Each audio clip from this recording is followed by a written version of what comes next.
ৰঙিয়াত আয়োজিত military civil fusion কনক্লেভৰ তৃতীয় সংস্কৰণ সফলপূৰ্বকভাৱে সম্পন্ন হৈ যায়। উক্ত কাৰ্যসূচীৰ আয়োজন ৰেড হৰ্চ ডিভিজন গজৰাজ কৰ্পছে কৰিছিল, য'ত ৰাষ্ট্ৰীয় সুৰক্ষা শক্তিশালী কৰা আৰু আঞ্চলিক উন্নয়নক উৎসাহিত কৰাৰ বাবে একেলগে কাম কৰাৰ গুৰুত্বৰ ওপৰত জোৰ দিয়া হয়। উক্ত কনক্লেভত ভাৰতীয় সেনা, কেন্দ্ৰীয় সশস্ত্ৰ বাহিনী, ৰাজ্য চৰকাৰৰ বিভিন্ন সংস্থা আৰু চিভিল প্ৰশাসনৰ প্ৰতিনিধিসকলে অংশগ্ৰহণ কৰে।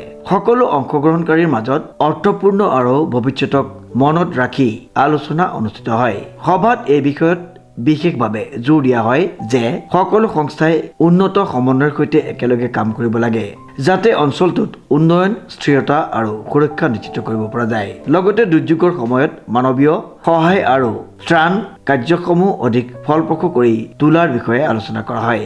সকলো সংস্থাই একেলগে কাম কৰা আৰু পাৰস্পৰিক সহযোগিতা বৃদ্ধি কৰাৰ নিজৰ সংকল্প পুনৰ ব্যক্ত কৰে, যাতে অঞ্চলটোত শান্তি, সুৰক্ষা আৰু উন্নয়ন আগবঢ়াই নিব পৰা যায়।